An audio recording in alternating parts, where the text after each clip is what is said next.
Very good. So next up, we have several new members of the committee, Senator Britt, who was here earlier, and Senator Laphonza Butler, who is here for 14 months. So she asks her questions really fast. No, not really, because she has to get a lot done quickly. So with that, I turn it over to Senator Butler of the state of California. Thank you, Chairwoman Klobuchar, Ranking Member Fisher.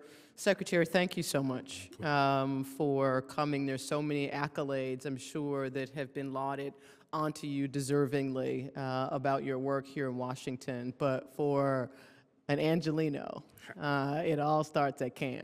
Yeah.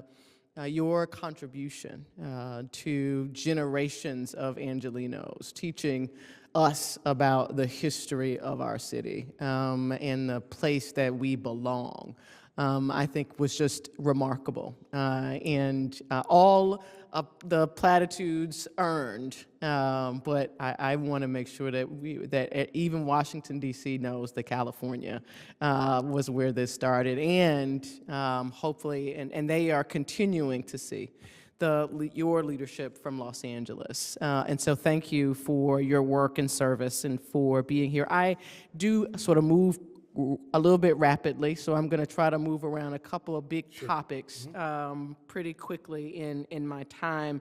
The chair's allotted us 5 minutes for questions, but you have said that there are, in your strategic plan, sort of 5 focus points.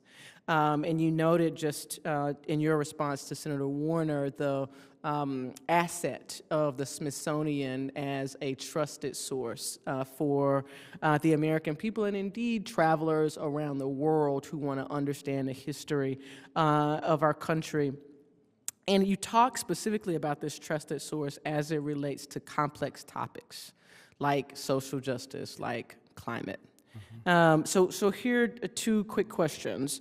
Can you say a little bit about how you're working to ensure that Americans who are unable to visit D.C. Can understand the Smithsonian as a trusted source? I think some of what you're talking about relative to virtual exhibits could be responsive to that, but also how you and your team are telling the tough stories that are the truth around these complex issues in the story of our country.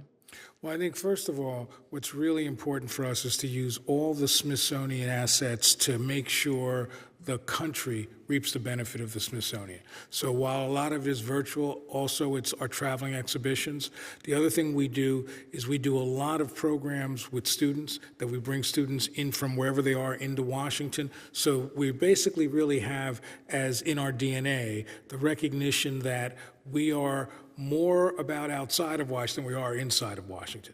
Now, the second question is this real issue of the difficult issues, and I've really felt that that's really the Smithsonian's job, that at a time when you need clarity, at a time when there's a debate, you want the Smithsonian to sort of bring its scholarship, bring its perspective to help people grapple with these issues. When I built the African American Museum, the real key was to make sure that I wasn't trying to sort of point fingers or guilt. What I was trying to do was say, here is a way we understand ourselves by looking at this complexity. And I would argue, whether it is climate change, whether it is issues of social justice, that the Smithsonian, because it has art, history, culture, science, can really bring our expertise to bear. But what we also do is want to recognize that we don't want to sort of get into controversy for controversy's sake. But we also recognize that if you're going to tell history or science, controversy is there, so we won't run away from it. So all I ask from my colleagues is, let's think very carefully about what we do. Let's make sure it's always driven by scholarship, and then let's make sure it's always about the greater good, to make sure that this is about how the Smithsonian is this reservoir of understanding and a reservoir of hope. And if we can continue to do that, we can help the country move forward. I love that reservoir of hope. My last question, just in the spirit of time. I know you've talked a good deal already about the 2 new museums and the waiver that is necessary from Congress. Talk to us about the consequences of that waiver not being granted. In some ways, if the waiver is granted, but it's 2 years down the road. What it really means is that you're 15 or 20 years away from an actual museum being built.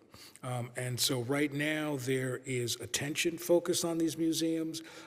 There's fundraising, but if people feel that it's stalled, there's going to be less sort of attention and excitement to it. And now, candidly, if the waiver isn't granted, then the question is, I'm not sure. Because we've looked at so many sites, and there are sites that you say, do you knock down a building and move a whole department of X? I don't think you can do that. So right now, I'm committed and focused to working with people like Senator Klobuchar to make sure that we can get a waiver.